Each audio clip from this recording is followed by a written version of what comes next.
I finished my first playthrough, and let me tell you, Ori and the Will of the Wisps is beautiful, but underneath all that charm is a truly challenging experience that will test even the best platformers.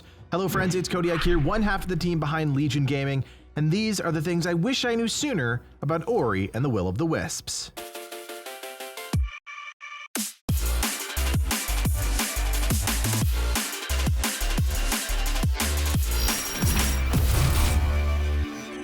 You may not know this about me, but I hate underwater elements in video games. Call it a fear, call it a phobia, call it whatever you want, but it's just not something I enjoy. That's why when I was faced with my very first water section in the game, I was looking for every possible advantage.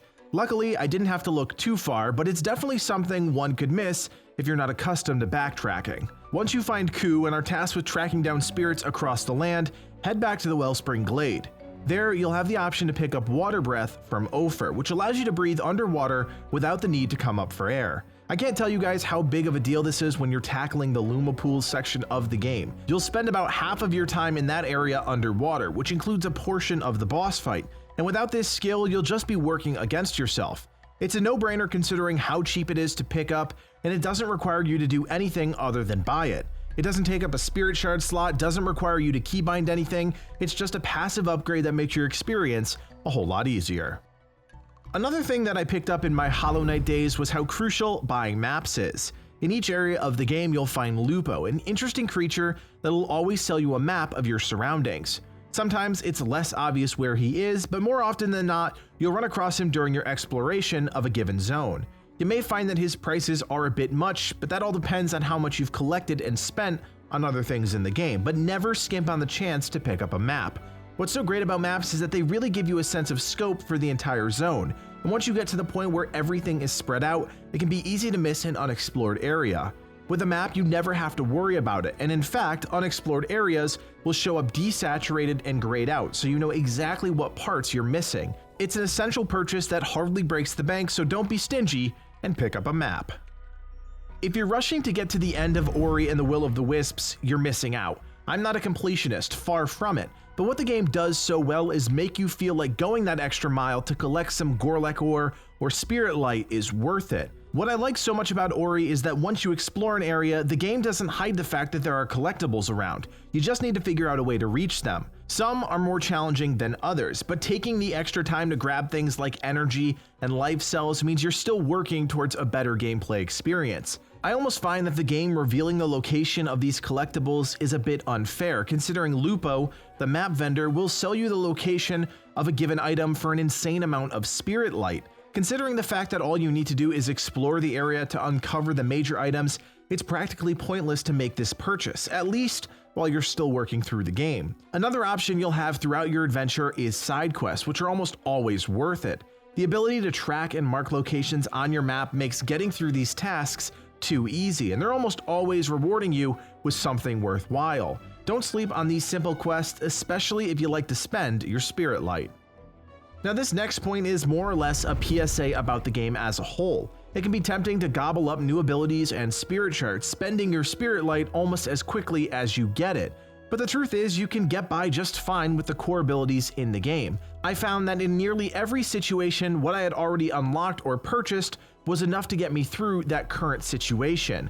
Now this isn't to say you shouldn't spend your Spirit Light, but you always want to make sure you have enough saved up so that you can make a big purchase when presented the choice. What we talked about before, Water Breath, is a perfect example, and the reason why I saved my Spirit Light up until that point. You never know when the game-changing upgrade is going to present itself, and you always have to be ready for that opportunity. What's great about Ori is that making changes is incredibly simple and oftentimes just a few clicks or button presses away. The abilities and spirit shards are designed for players to experiment with, and that's great. Just know that you don't need to spend your Spirit Light if you want to play it safe like me.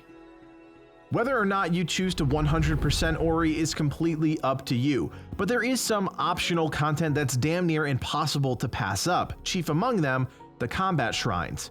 Combat shrines pit players against waves of enemies, each getting progressively harder per round. If you do manage to get through to the end, you're rewarded with one of the best prizes in the game, a Spirit Shard slot. Spirit Shard slots allow you to equip a new passive upgrade, and these can be incredibly helpful. The additional option means you have the opportunity to expand your playstyle and toolkit without sacrificing on any upgrades.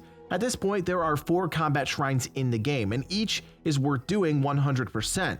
You can't reach all of them right off the bat, but keep in mind, backtracking is a big part of the Ori experience, so don't forget about these shrines during your travels.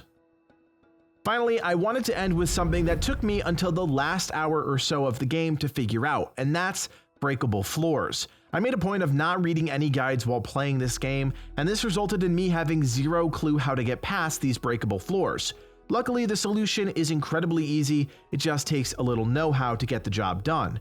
Once you've reached Wellspring Glade, talk to Orpher and he'll offer you the Spirit Smash ability for 800 light shards. It's a steep price for the early parts of the game, but later on you'll have plenty of spirits to burn, and it's the only way to gain access to certain areas of the game. The ability isn't great for combat, but you'll need it to get past those pesky floors.